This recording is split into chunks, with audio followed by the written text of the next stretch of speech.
कलवरी के पास खड़ा हो, खून की धारा देखता जा,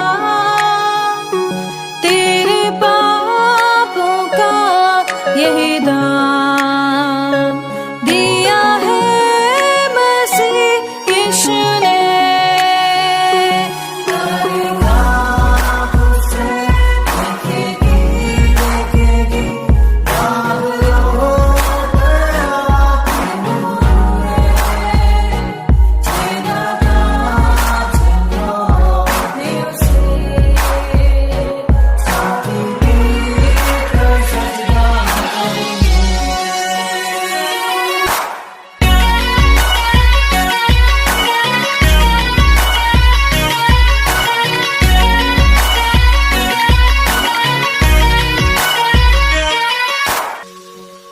ये हुआ सब तेरे लिए, तूने भी उसे छेड़ा था,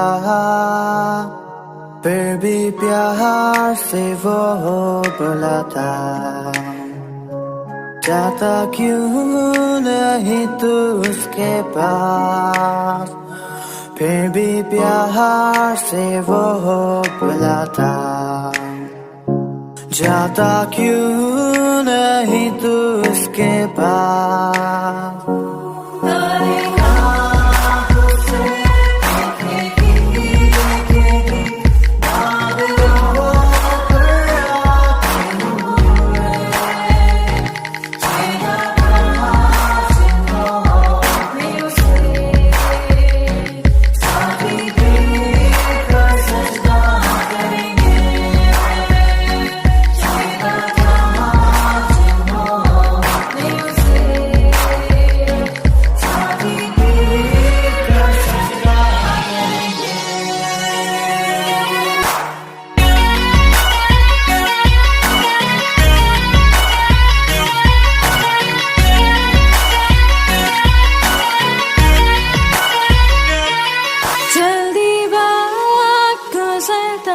चाहता है, रात अंधेरी आती है, तौबा कर दरवाजा होगा बंद, कुछ ना होगा वे पछताने से, तौबा कर दरवाजा होगा बंद, कुछ ना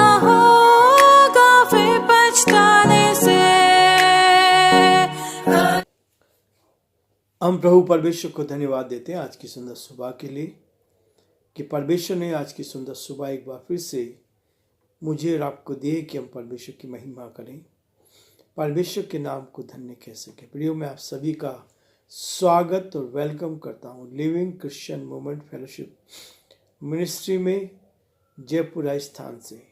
परमेश्वर आप सबको बहुत आशीष दे, परमेश्वर का हाथ आप पर, आपके पूरे परिवार पर बना रहे। यही हमारी प्रार्थना है, ये हमारी दुआ है कि आप जीवन में उन्नति करते जाएं और परमेश्वर की महिमा का कारण बनते जाएं, और जो परमेश्वर की योजना है उसको अपने जीवन में पूरा करते चले जाएं। प्रियो, परमेश्वर का वचन कहता है 2 तीमुथियुस का 2 अध्याय और उसके 24 पद में कहता है, प्रभु के दास को झगड़ालू नहीं होना चाहिए, पर वह सबके साथ कोमल और शिक्षा में निपुण और सहनशील हो। प्रभु के दास को झगड़ालू नहीं होना चाहिए, पर वह सबके साथ कोमल और शिक्षा में निपुण और सहनशील हो। प्रियो, परमेश्वर का वचन हमें प्रोत्साहन देता है। प्रभु के दासों के लिए बहुत महत्वपूर्ण बात है कि हमें झगड़ालू नहीं होना चाहिए, गुस्सा करने वाला नहीं होना चाहिए, लेकिन हर बात में सहनशील बने, धीरज धरे, और परमेश्वर धीरज को काम करने देता है ताकि हम परमेश्वर की महिमा करें। प्रियो, परमेश्वर मुझे और आपको प्रोत्साहन देता है ताकि हम इस वचन को लेकर हर कदम पर परमेश्वर की महिमा करते चल जाएं। हमने अपने अध्ययन में देखा इफिसियों उसका 4 अध्याय का 29 पद तक हमने देखने का प्रयास किया है। आज 29 से आगे मैं आपके सामने पढ़ना चाहूँगा 30, 31 और 32 को, ताकि आज हम इस अध्याय को समाप्त कर सकें और कल हम फिर से नए अध्याय में 5 अध्याय में प्रवेश करेंगे, ताकि परमेश्वर के नाम को महिमा मिले और एक एक कदम पर हम आगे बढ़ते जाएं। बहुत सारी किताबें हमने कर ली है बाइबल में से, और ये धीरे धीरे हम लोग ये बाइबल का अध्ययन करते जा रहे हैं ताकि प्रभु को महिमा मिले। और ये है हमारा आत्मिक भोजन, ये है हम परमेश्वर के साथ जब बैठते हैं, परमेश्वर उसके लिए आशीष देता है। 30 पद में कहता है, परमेश्वर के पवित्र आत्मा को शोकित मत करो, जिससे तुम पर छुटकारे के दिन के लिए छाप दी गई है। सब प्रकार की कड़वाहट, प्रकोप, क्रोध, कलह, निंदा, सब बैरभाव समेत तुमसे दूर किए जाए। एक दूसरे पर कृपालु, करुणा में हो, जैसे परमेश्वर ने मसीह में तुम्हारे अपराध क्षमा किए हैं, वैसे तुम भी एक दूसरे के अपराध क्षमा करो। परमेश्वर अपने इस वचन के पढ़े और सुने जाने पर आशीष दे। हम प्रार्थना करेंगे।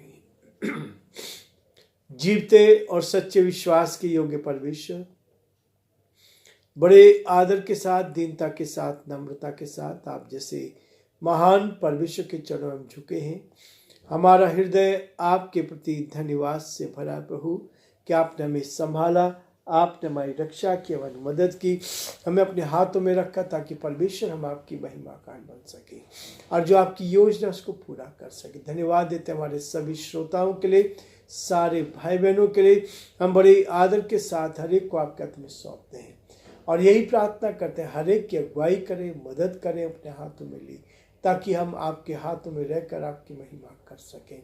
हम अपने देश के लिए, देश के प्रधानमंत्री के लिए, राष्ट्रपति के लिए प्रार्थना करते हैं और परमेश्वर प्रार्थना विनती करते हैं हमारे प्रदेश के लिए, प्रदेश के मुख्यमंत्री के लिए हम प्रार्थना करते हैं, आप उन पर भी आशीष दे। बड़े आदर के साथ, दीनता, नम्रता के साथ हम सभी को प्रभु आप ही के हाथ में सौंपते हैं और यही प्रार्थना, ही विनती करते हैं प्रभु आपके अनुग्रह की दृष्टि हम पर बनी रहे। सारी महिमा, आदर, गौरव प्रभु जब आपको देते हुए इस प्रार्थना को अपने प्रभु अपने धार करता यीशु मसीह के नाम से मांगते हैं, आमीन।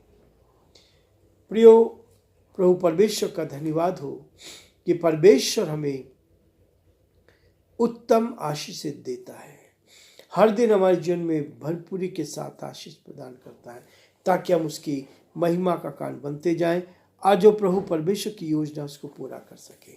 प्रियो, परमेश्वर मुझे और आपको हर दिन नया देता है ताकि हर दिन में हम उसकी महानता को देख पाए, हर दिन उसकी सुरक्षा को देख पाए, हर दिन उसके प्रेम को देख पाए। और यहाँ पर परमेश्वर का वचन कहता है, 29 पद में हमने पढ़ा था, कोई गंदी बात तुम्हारे मुंह से ना निकले, पर जो आवश्यक हो उसी के अनुसार वही निकले जो उन्नति के लिए हो।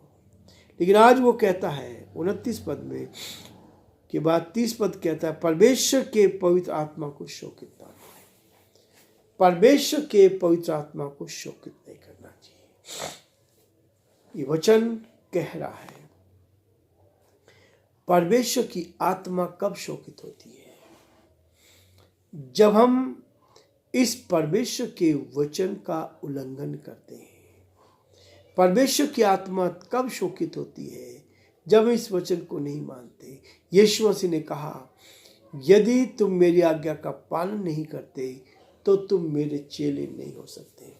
अपने चेलों को सिखाने के लिए प्रभु ने बहुत ही मेहनत की और बहुत सारी चीज़ों को उन चेलों के सामने रखा और इसलिए उसने बात को कहा, परमेश्वर के पवित्र आत्मा को शोकित मत करो, जिससे तुम पर छुटकारे के दिन के लिए छाप दी गई है। परमेश्वर ने आपको चुन लिया है, परमेश्वर ने मुझे चुन लिया है ताकि हम परमेश्वर की महिमा करें और हमारे ऊपर एक छाप लगी गई, एक मोहर लगी गई है उस अंत के दिन तक के लिए। प्रभु ने रखा हमें यदि आप इस पृथ्वी में हैं और परमेश्वर से आप प्यार करते हैं तो परमेश्वर ने आपको इस पृथ्वी पर रखा है ताकि इस पृथ्वी पर रहकर आप परमेश्वर के लिए अलग दिखाई दे। छाप लगने का मतलब होता है आप दूसरों से अलग दिखाई देना, भीड़ के साथ नहीं, लेकिन कुछ अलग। प्रभु यीशु मसीह सबसे अलग थे, और जब हम प्रभु यीशु मसीह के वचनों को लेकर चलते हैं, इसका प्रचार हम करते हैं, तो हमें भी सबसे अलग दिखाई देना चाहिए। हमारी पहचान क्या हो, हमारी इस पहचान को लेकर हमें आगे बढ़ना है। और यही है मेरे आपके लिए कि हम उस पहचान को लेकर आगे बढ़ते जाए। परमेश्वर की आत्मा को शोकित ना करो, जिससे तुम पर छुटकारे के दिन के लिए छाप दी गई है। परमेश्वर ने मेरे आपके ऊपर वो छाप लगाई है। क्या आपके ऊपर वो छाप लगी है? क्या मेरे ऊपर वो छाप लगी है? एक सवाल मेरे आपके सामने रहता है कि प्रभु ने हमें छाप लगा दिया है, और छाप लगाने का मतलब होता है उसने हमें अपने लिए अलग किया है। मैं बार बार अपने जीवन के बारे में सोचता हूँ, देखता हूँ। 28 सितंबर 1980 को मेरे दिल के ऊपर छाप लगी, और प्रभु ने मुझे अपनी संतान बनाया, और प्रभु ने मुझे अपने चरणों में लिया, और आज तक उसने संभाल के रखा। यह है उसकी बड़ी महानता, यह है उसकी बड़ी दया। और इसलिए कहता है, और प्रकोप और क्रोध और कलह और निंदा सब बैर भाव समेत तुमसे दूर किए जाए। बैर भाव, एक दूसरे से बैर बांधना, एक दूसरे से जेलसी रखना, ये सब तुमसे अलग किए जाए। और इसलिए कहता है एक दूसरे पर कृपालु और करुणामय हो। परमेश्वर चाहता है कि हम एक दूसरे के ऊपर करुणामय रहें। यदि कभी भी हमारी आवश्यकता पड़ती है तो हम उस समय उपलब्ध होने चाहिए। और इसलिए वो कहता है कि जब भी जरूरत पड़ती है एक दूसरे पर कृपालु और करुणामय हो, और जैसे परमेश्वर ने मसीह में तुम्हारे अपराध क्षमा किए वैसे तुम भी एक दूसरे के अपराध क्षमा किया करो। हमारे अंदर ये पावर होनी चाहिए, हमारे अंदर ये ताकत होनी चाहिए कि हम चाहते हैं कि लोग हमें क्षमा करें, लेकिन आप क्या करते हैं, मैं क्या करता हूँ? दूसरा तो क्षमा करें, लेकिन हम चाहते हैं कि हम दूसरों को क्षमा करने वाले बन सकें। और ये जब आप क्षमा करेंगे तभी परमेश्वर क्षमा का दान आपको देगा। परमेश्वर आपको क्षमा का मन देगा, ताकि आप एक दूसरे को क्षमा कर सकें। एक दूसरे के विरोध में यदि कुछ भी हमने कहा है तो परमेश्वर चाहता है कि हम उसको अलग करें और प्रभु की महिमा कर सकें। परमेश्वर मेरे आपके जीवन में ये आशीष प्रदान करना चाहता है, ताकि हम परमेश्वर के साथ आगे बढ़कर परमेश्वर की महिमा करें। प्रियो, आज हम ये रुकेंगे, कल फिर से नए अध्याय को लेकर, 5वें अध्याय को लेकर हम इस अध्ययन का आरंभ करेंगे, ताकि हर दिन हम परमेश्वर की महिमा प्रदान बनते जाएं, हर दिन परमेश्वर को धन्यवाद देते जाएं, और जो परमेश्वर की योजना है उसको अपने जीवन में पूरा कर सके। प्रभु आप सबको बहुत आशीष